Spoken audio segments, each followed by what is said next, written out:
सुप्रभातम् ईषत्प्रफुल्ल सरसीरुहनारिकेळपूगद्रुमादिसुमनोहर पालिकानाम्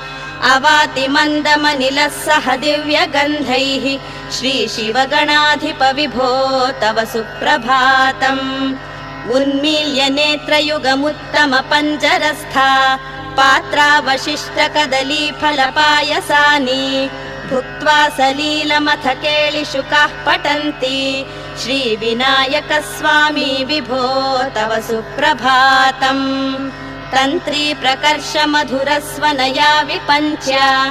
गायत्यनन्तचरितं तव नारदोऽपि भाषा समग्र सकृत्कर चारुरम्यम्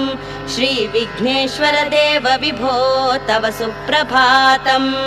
भृङ्गावली च मकरन्दरसानुविद्ध झङ्कार गीत निनदैः सह